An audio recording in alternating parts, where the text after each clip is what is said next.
Hey, what is going on, people? This is Elder Tenchi, and I am back for a rather late TMNT Rant Raid double review. I decided, due to unforeseen circumstances, that I was going to do a double review for Clash of the Mutanimals and Meet Mondo Gecko. So get ready, let's go. In Clash of the Mutanimals, this was pretty much the mind control episode. The Mutanimals stop or think they're going to stop Tiger Claw from getting the last bit of the chemical that Shredder needs to make his mind control formula. And during the fight between the Mutanimals and Tiger Claw, they pretty much get their butts handed to them. I mean, they fare for like a few minutes, but they get their butts handed to them pretty good. And Slash and Dr. Rockwell end up getting captured and experimented on with the mind control serum. On the flip side, you got the rest of the Mutanimals, Pigeon Pete and Leatherhead, going to the Turtles for help. And it's funny because we get some funny moments like Pigeon Pete being introduced to pizza crust for the first time, and just like it did to Mikey the first time he had it, it blew his mind. You know what I mean? And then and you get some like a little bit of funny repartee, but it gets serious really quick, because as soon as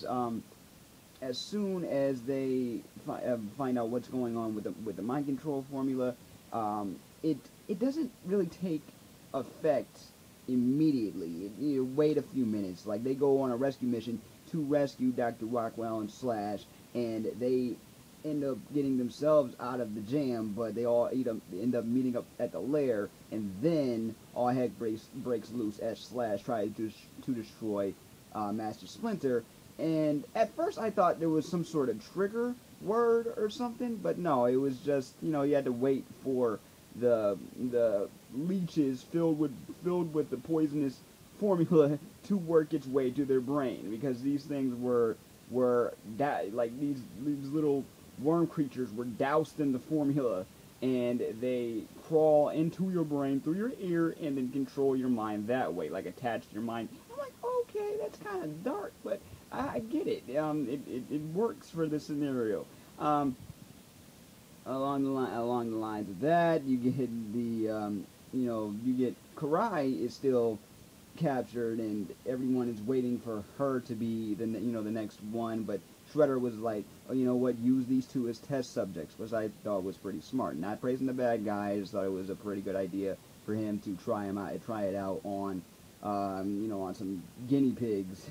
But it was crazy, because we get a pretty good full-on battle involving the Mutanimals and the Ninja Turtles and Shredder and Raphael, because Raphael gets in the mix too, and he ends up getting controlled by the leeches after getting captured, and we get another classic bout between him and Leo. Now, how they get rid of these leeches full of this control serum is they basically tease and push everybody's buttons in order for those things to detach from your brain. You basically got to get on their nerves, you know what I mean? But in Slash's case, just give them a psychic blast, and they throw them up. It was like, okay, that was a pretty good episode. Honestly, I enjoyed the group battles. I enjoyed everything about it, really. Now, in the next episode, Meet Mondo Gecko, you can tell that this is a filler episode, but it's still a really fun one. Mondo Gecko is played by the original voice of Michelangelo from the 1990s movie, so I love how they incorporated him in this. I mean, it's too perfect. It's too perfect. When you first see Mondo Gecko, he skates in saying "Cowabunga," and you're like, "That's Mikey! That's Mikey!" Like, if you know the original 1990s show, I mean the original 1990s movie, the whole first movie franchise, you know that voice, and that is too perfect for this version of Mondo Gecko. Now, if you don't know who Mondo Gecko is, he was introduced in the 1987 series as kind of like a bigger lizard, a kind of a skater punk, and a guy with a little bit of attitude. Also, he was part of the toy line. Now here, he has a bigger backstory where he was just a regular, skater dude, and just practicing his skating on his half pipe with his pet gecko. And during the time that the mutagen got spilled from the Krang ship, thanks to accidentally to the turtles, he ends up getting doused in the chemical and turns into the last thing he touched, which was his gecko. And then he ends up living on the street after his parents kick him out. Now, I'm like, his parents kicked him out for just being a mutant? I'm like, you know what? I get it. Because just like X-Men, and just like real life, except without the mutations, us humans, we when we don't understand something, we either try to understand it or we get rid of it, and that's pretty much what happened with Jason, aka Mondo Gecko. Now, at the beginning of that episode, really, I know I'm going I'm going like up and down here. At the beginning of that episode, it's basically Mikey being bored.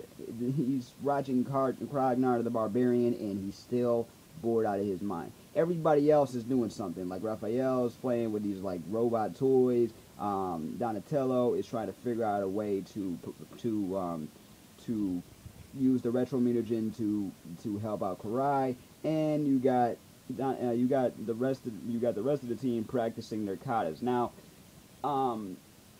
Casey Jones, he's bored too, so he's like, okay, Mikey, let's go out and chill, you know what I'm saying? And they start scaling rooftops, and they happen to come across Mondo Gecko because he's skating around, and they end up becoming real good friends, and you hear everybody's catchphrase, Cowabunga, Booyakasha, Goongala. I'm like, okay, this is a really fun filler episode. It kind of makes you feel bad for Jason, aka Mondo Gecko, because after you find out his backstory, he tells you that he's been living with this guy named Mr. X, like who gave all these other mutants on the street homes and jobs and stuff like that to do, and he's stealing. You know what I'm saying? I'm like, okay, kind of has a little bit of the classic '80s flair as far as the plot goes, and Mondo, after hanging out with Casey and Mikey, come to find out that he's trying to trap them, you know what I'm saying? But that's because Mr. X, aka Zever, aka Fishface, has polluted his mind and told him that they were evil until he, comes to his senses and, decides to set them free. Now he's being branded as a traitor by Fishface and the rest of his crew. So what do?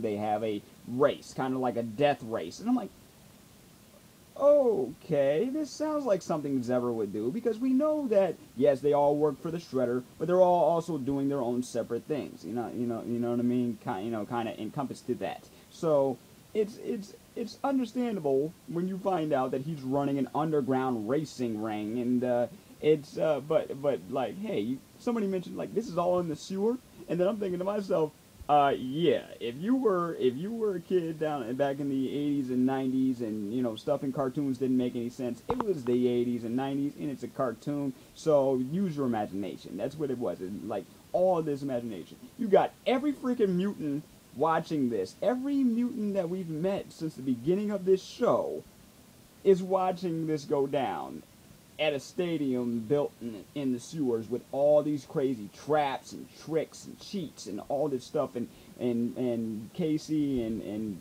Mondo Gecko and Mikey have to skate through this thing like there's no tomorrow. Their lives seriously depend on it. They're racing against Zever, who's cheating with these rocket-propelled robotic legs. And it's a fun freaking episode, really. That's a very cool way to introduce a new character, as well as introduce another element, because we don't know what Zever does outside of just being Shredder's henchman. Because according to Shredder, everybody has their own set that they control, but they all report back to him. Like we see the Purple Dragons again, trying to rob somebody, and Mikey foolishly lets them go. I'm like, man, it's the Purple Dragons, they're stealing, do something, you know what I'm saying? And we see Hunt again, you know what I'm saying? Evil Bruce Lee, and we see him again, and he has his rematch against Casey. and it is a pretty funny match. So everything in this episode was filler, yes, but very funny. Nice way to introduce a new character. You see some of the some of the returning characters again. And if you're an 80s kid or a 90s kid, you will appreciate the creativity that went into this animation as well as this episode in general. So let me know what you guys think of these two episodes. Once again, I'm sorry for the late, for the late review, but sometimes life gets in the way.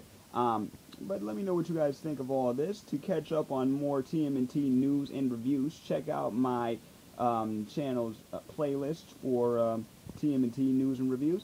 And I will see you on the next episode. Peace, love, and never be normal.